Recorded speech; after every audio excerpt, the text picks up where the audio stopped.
So, welcome to episode 2 of the Breaking Bio podcast. Again, I'm Steven Hamblin, hosting from Sydney, Australia. I'm a postdoctoral researcher at UNSW. And today with me are Rafael. Go ahead. How's it going? You may remember him from episode 1, and he of the Great Internet Connection. And we have another of our co-hosts today, new to the podcast, as it were. I'm Morgan Jackson. I'm a research assistant at the University of Guelph, and I am an insect taxonomist by trade when I actually do work, which is most of the time, honest. All right, so let's just get right into what we're going to talk about today. And of course, we're going to lead off with what had to be the biggest news event of 2012 so far, the death of Lonesome George the Tortoise, he of the Galapagos. So, reactions. It's kind of like the Mr. Burns of the tortoise world, or the Pinta tortoise world, I guess. The last one to survive, taking all the cash from the grave of the rest of them that they made the deal with. But, I guess his race is over finally. I think that may be the weirdest metaphor ever applied to a tortoise I've ever heard. It's better than a hare. I mean, when was the last time you saw a hare actually race a tortoise? So I say the Simpsons Burns reference is just as relevant in this regard. All right, well, we're going with the Simpsons then. Okay. Now, I was actually really amused by this story because, like I was saying, I mean, you know, on Twitter you see all these people who are suddenly outpouring their grief over George the Tortoise, and you know, most of them had clearly no idea who the tortoise was, what the significance was, you know, whether it was a marine animal or not, you know. It's a dinosaur. Yeah. So did you follow it all? I mean, did it get a big repercussion? Did it trend or anything like that? Like it didn't really. It did seem to, truthfully. There seemed to be a lot of sudden interest in it, which kind of caught me by surprise. I mean, I only knew about George because I was reading a biography of Darwin and thought, hey, these tortoises sound kind of cool. I would have never heard about him otherwise.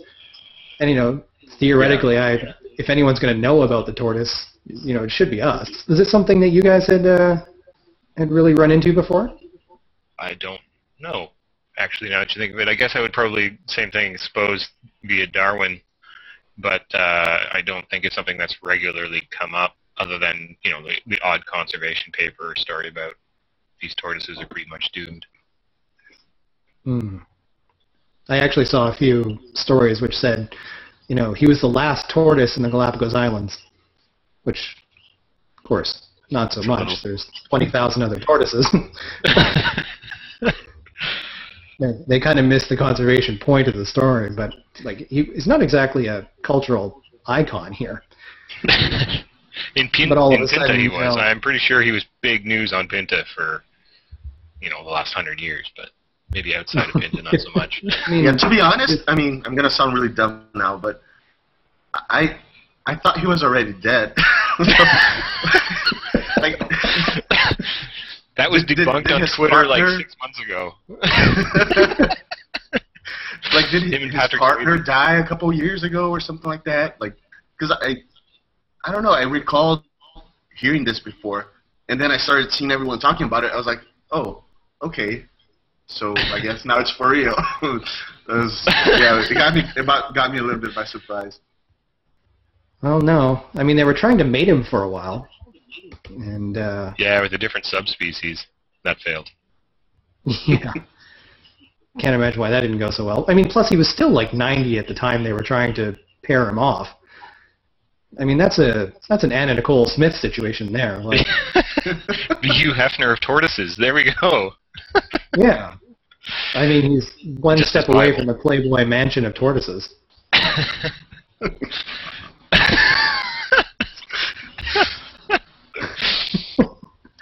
Oh yeah, we went there. He's dead now. It doesn't matter. Yeah, he had a good life. Hey, you know, if you think about it, conservation biology can get really weird sometimes. And it's one of those times, you know. you're playing a little soft bow chicka wow wow in the background, getting the tortoises all going up in the front. I don't know how. They make I don't know really weird noises too, like turtles in general. So I wouldn't want to see that. Or yeah. George Attenborough, or David Attenborough, wow, did I just mess up David Attenborough's name? That's a major fail there.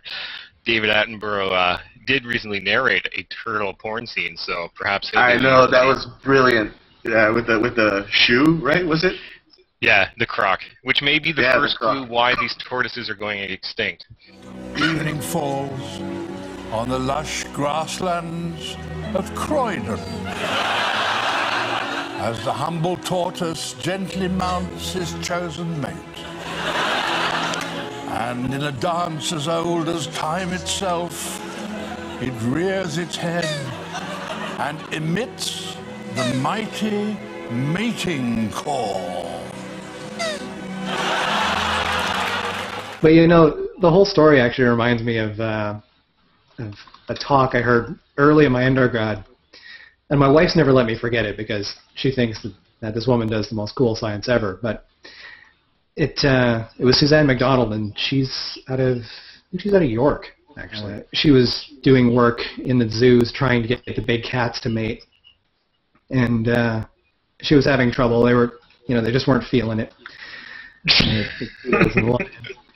They wanted Barry White, and they kept playing the wrong thing, eh? Yeah, well, she was trying everything, and then apparently, I mean, she's talking about this during her talk, she got pissed off and just decided to start spraying perfume all over the place. And it turned out that the thing that got the engine running was Calvin Klein's Obsession.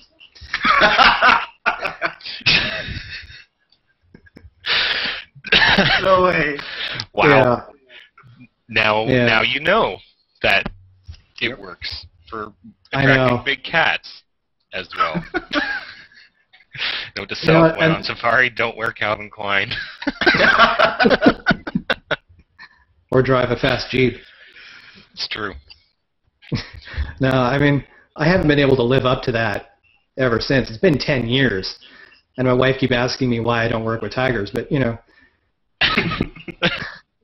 I guess I just don't do cool science. You're an Armani man, obviously. Yeah, that's my excuse. I'm the Old Spice of evolutionary biology. I don't know.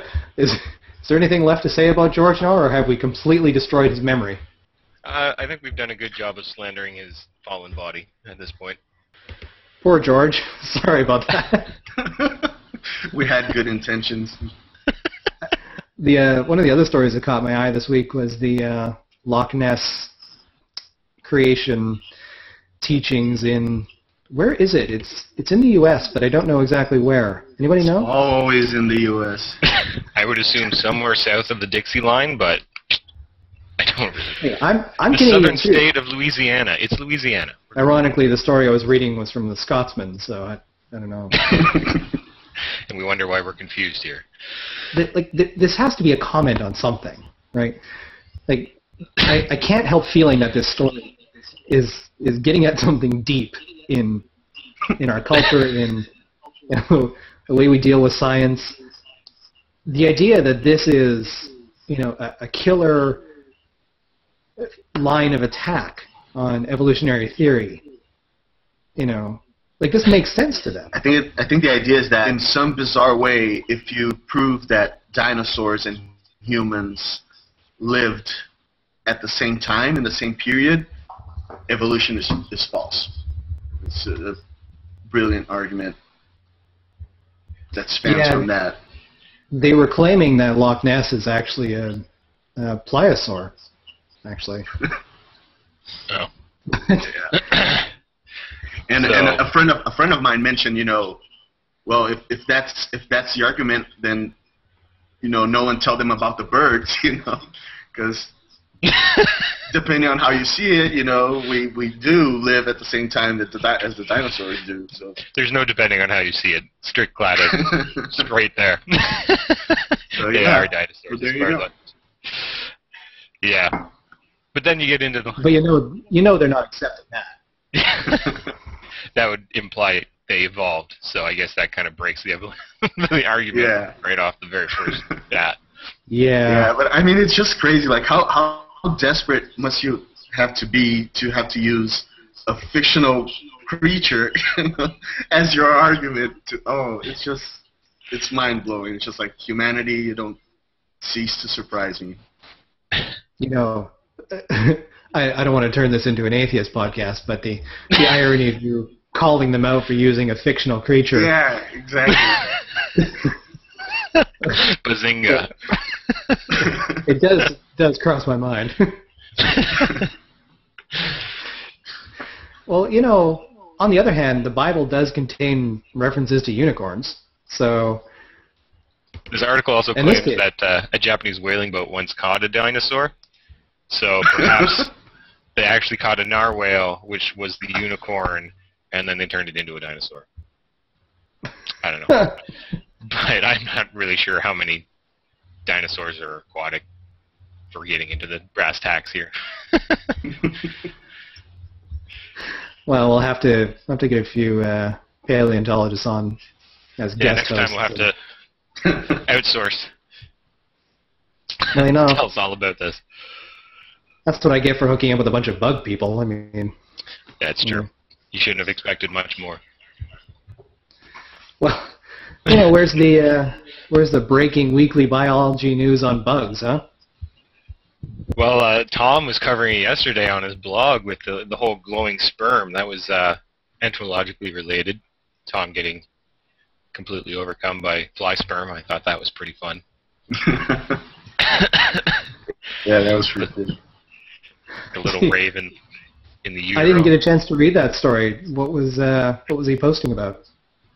Oh, somebody was looking at sperm competition from different males in utero within the female's reproductive tract. So they what's it called when they not dyed it, but they added tagged it. Sorry, with two different fluorescing colors, and so you can actually see the green squigglies running one way and the red squigglies running the other way. And it would be good to have Tom here to explain it more, because all I got was squigglies out of it, obviously. Yeah, it reminded me of those old arcade off-run games, you know, where you see like the track and it's like an 8-figure and the little cars running around. Yeah, it's totally Lemmings for sperm. Lemmings for sperm. Remember the little lemmings where you had to get them through the level, and they had to have some of them got sacrificed, and you needed the ladders, and come on. Sperm lemmings, this is where we're going with this. We are so far off topic. If we had a show title, Lemmings for Sperm would be Perhaps that can be the next Photoshop. Oh, God. Going from sperm, I think we can head straight to mathematics. I'm actually kind of interested to hear your guys' thoughts on this next topic, because, you know, you guys tend to be a little more empirical than I am, you know. But I actually blogged about this yesterday. There was a story going around on Twitter about a newly released paper by Tim Fawcett and Andy Higginson.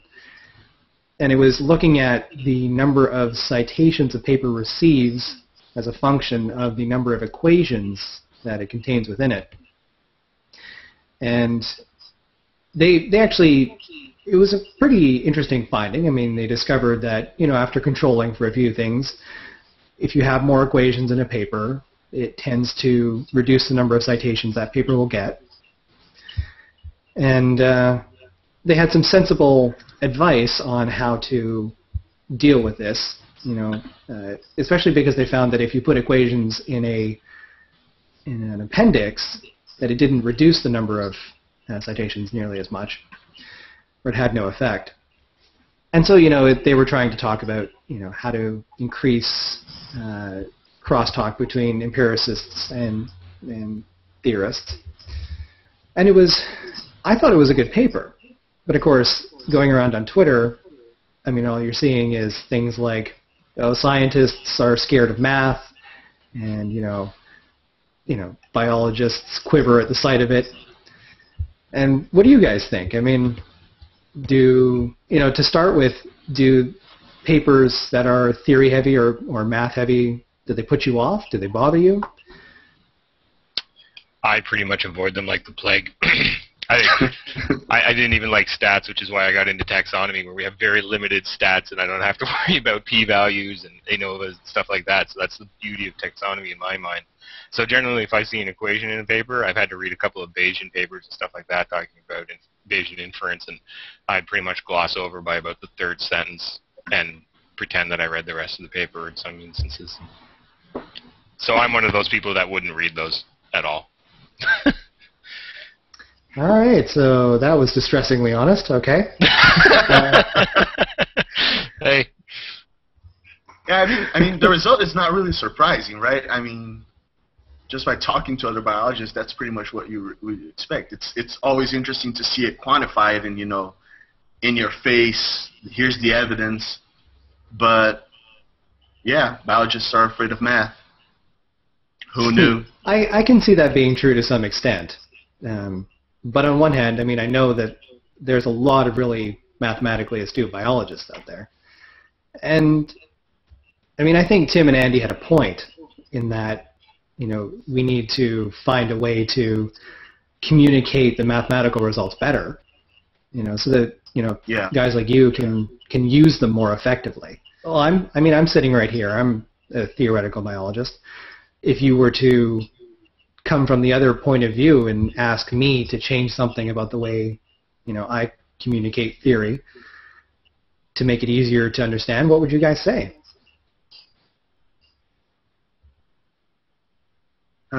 Crickets. I mean, that's the problem, right? Because, I mean, it's not like these equations are not important. They're there for a reason. We're supposed to understand them as we're reading the paper. And it's challenging. I guess I like papers that have like examples, like when there's like complex mathematical models, like if there always when there's like a worked example, or that usually helps. So is it something that is on your mind when you're writing a paper, Steve? Like how is an empiricist going to read this? How am I? Yeah, actually, at least in part because.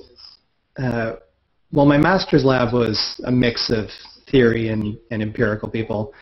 My PhD lab was actually mostly empirical, and I was kind of the lone computer jockey.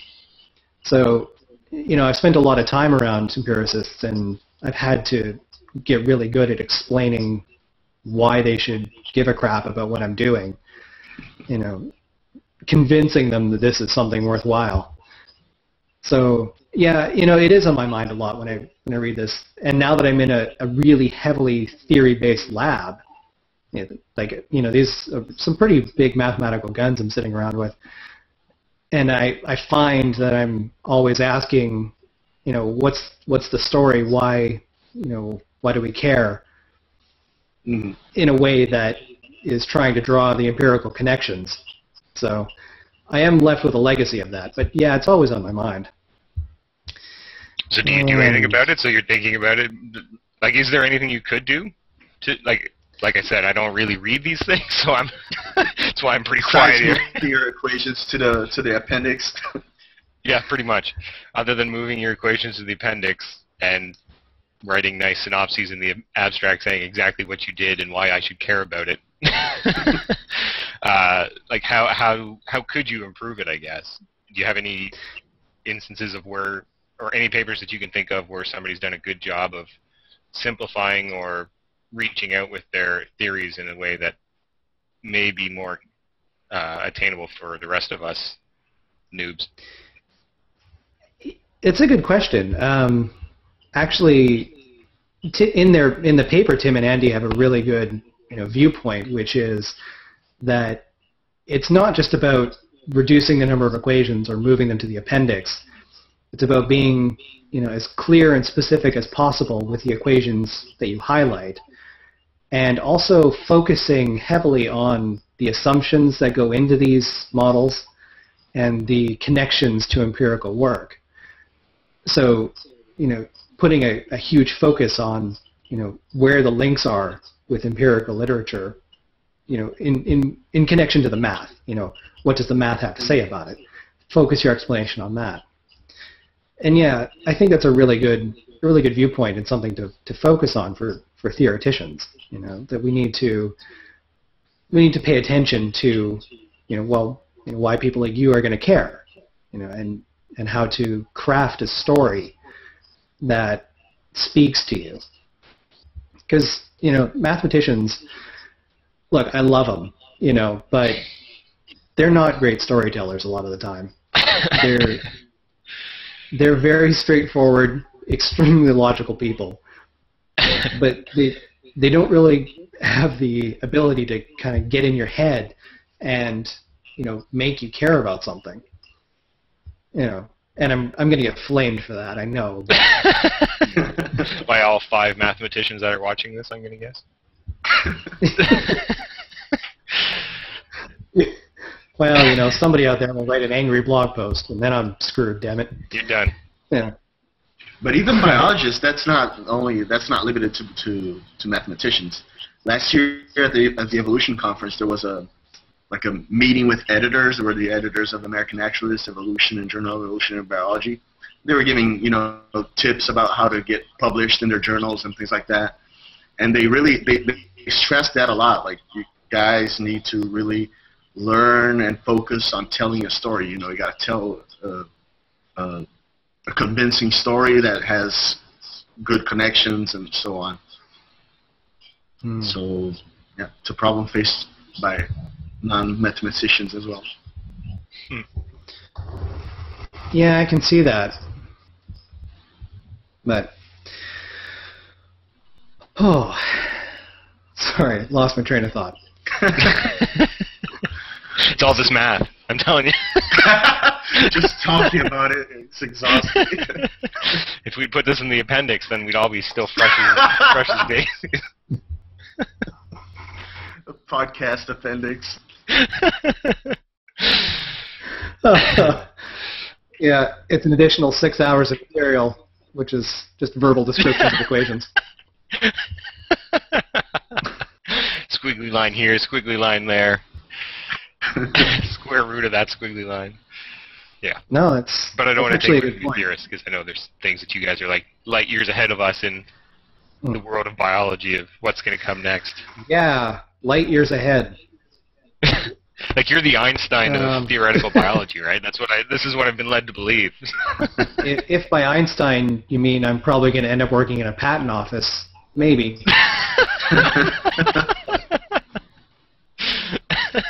Well, I can't even go for the hair. I mean, that smug bastard with hair 6 feet out from his head.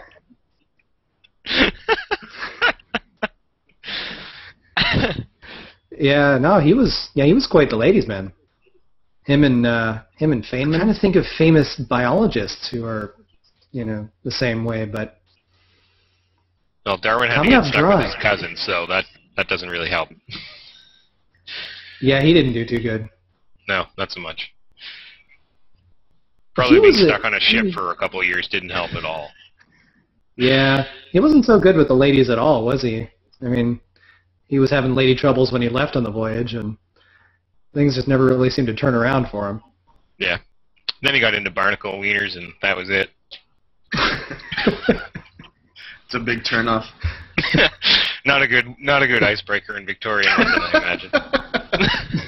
I don't even know where to go from there, so I think we can actually call that a wrap for the day.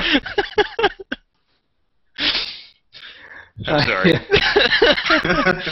No, hey, that's I think you just doubled our viewership.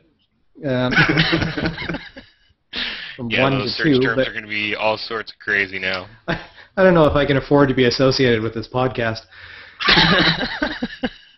Well, I don't know about you guys. I'm having a hell of a time here. So this entire episode.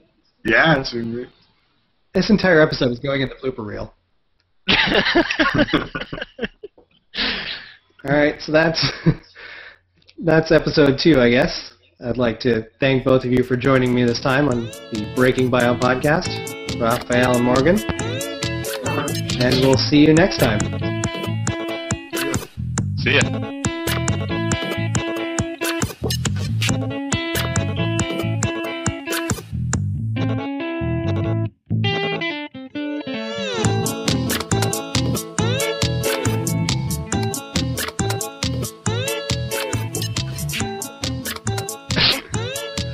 Oh no. Make a wish. What's that in my head?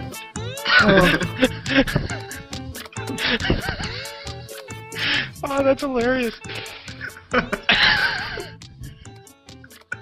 Pirate, what the fuck, cat? It really likes the birthday. Who doesn't?